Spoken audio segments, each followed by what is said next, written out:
Saraswati barrage వద్ద KT Ramarao పరిశీలిస్తున్న తాజా దృశ్యాలను మనం చూపెడుతున్నాం. నేరుగా బ్యారేజ్ వద్ద చేరుకున్నారు. బరాజ్ వద్ద చేరుకున్న అనంతరం నేరుగా ఇటు ఆ బరాజ్ని పరిశీలిస్తున్న పరిస్థితి అయితే కనబడుతుంది. పూర్తిగా ఇటు ప్రధానంగా మేడిగడ్డ సందర్శన అనంతరం మేడిగడ్డ సందర్శన అయిపోయిన తర్వాత నేరుగా కేటీ రామారావు అన్నారం బరాజ్కు చేరుకున్న పరిస్థితి కనబడుతుంది. చేరుకున్న తర్వాత బరాజ్ ప్రస్తుత పరిస్థితులపై పూర్తిగా పరిశీలిస్తున్న పరిస్థితి అయితే కనబడుతుంది. అయితే వాస్తవాలు ఏంటి, ఏం జరిగిందన్న దానిపై తెలంగాణ రాష్ట్ర ప్రజలకు ప్రజాహితం చేయడానికి ఇటు BRS party working president KT Rama Rao ప్రయత్నం చేస్తున్న పరిస్థితి అయితే కనబడుతుంది. ఒకసారి కేటీ రామారావుతో ఒకసారి మాట్లాడించే ప్రయత్నం కూడా ఒకసారి మనం చేద్దాం. అసలు అక్కడ పరిశీలన తర్వాత ఇక్కడ కూడా చూసిన పరిస్థితి చెప్పండి.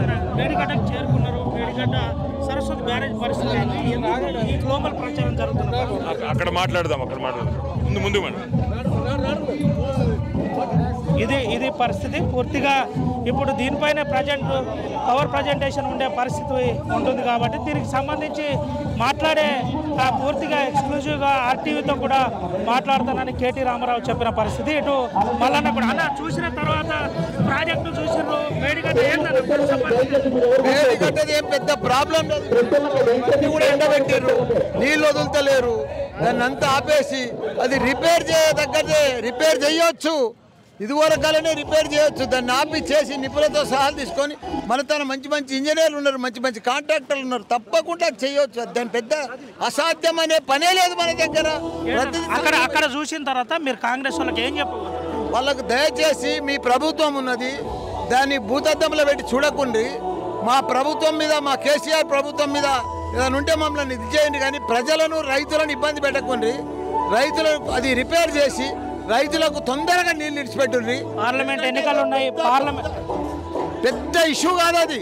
దాన్ని చేయగలుగుతాము, దాన్ని రిపేర్ చేయగలుగుతాము, దాన్ని అన్ని రకాలు కూడా సక్సెస్ చేయగలుగుతాం. పార్లమెంట్ ఎన్నికలు వస్తున్నాయి, దానిపైన ఇదంతా జరుగుతుందా? కాంగ్రెస్ వాళ్ళు చేస్తున్నారా లేదంటే బీఆర్ఎస్ పార్టీ చేస్తారా? మాకేం అవసరమా? మా ప్రభుత్వం ఉందనా? ప్రజలు వాళ్ళు ఎన్నుకున్నారు.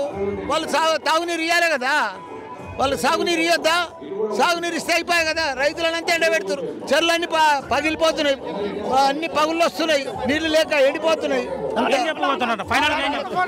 చాలా బాధాకరం ఉంది. తప్పకుండా దాన్ని రిపేర్ చేసి ఒక్క పిల్లర్ను 3 పిల్లర్లు రిపేర్ చేసి తప్పకుండా రైతులకు నీళ్ళు వదలాలనుకుంటున్నాను. ఇది పరిస్థితి. రైతులకు నీళ్ళు వదలాలి. పూర్తిగా మా మీద ఏదైనా కోపం ఉంటే చూసుకోవాలి తప్ప ఇదంతా రాద్ధాంతం చేయొద్దని ఇటు మాజీ మంత్రి మల్లారెడ్డి చెబుతున్న పరిస్థితి అయితే, మల్లన్న చెప్పిన పరిస్థితి అయితే కనబడుతుంది. ఏది ఏమైనప్పటికీ కాళేశ్వరం ప్రాజెక్టు చర్చ ఏదైతుందో తెలంగాణ రాష్ట్రంలో పూర్తిగా చర్చాంశంగా మారింది. ఇటు మంత్రి హరీష్ రావు కూడా వచ్చిన పరిస్థితి.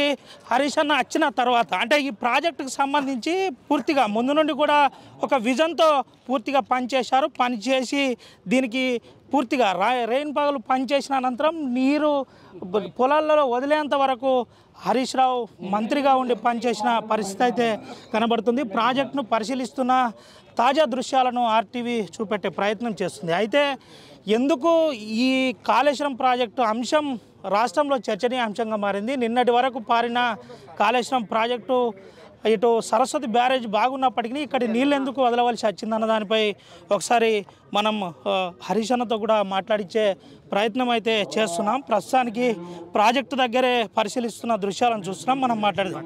అన్న ఏంటన్నా ఒక 2 నిమిషాలు ప్రెస్ మీట్ స్టార్ట్ చేసి వివరంగా చెప్తా భాయ్ సాబ్. 2 నిమిషాలు ప్రాజెక్ట్ ఓకే ఉంది. రైట్. ఇది పరిస్థితి. పూర్తిగా ప్రాజెక్టుకు సంబంధించి పూర్తి ప్రజెంటేషన్ ఉండబోతుంది అని చెబుతున్న పరిస్థితి అయితే కనబడుతుంది. పూర్తిగా ఇప్పటికే దీనిపై అన్ని రకాల ఏర్పాట్లకు బీఆర్ఎస్ పార్టీ సిద్ధంగా ఉన్నట్టు, దీనికి సంబంధించి అంశంపై ఎప్పటికప్పుడు తెలంగాణ ప్రజలకు ప్రజాహితం చేయడానికి కాళేశ్వరం ప్రాజెక్టు అంశం మీద మాట్లాడడానికి సిద్ధంగా ఉన్నామని చెబుతున్న పరిస్థితి అయితే కనబడుతుంది. Over to studio. మరిన్ని వీడియోస్ కోసం ఛానల్ ని సబ్స్క్రైబ్ చేయండి. లేటెస్ట్ అప్డేట్స్ కోసం వాట్సాప్ ఛానల్ ని ఫాలో చేయండి. అండ్ లింక్ డిస్క్రిప్షన్ లో ఉంది.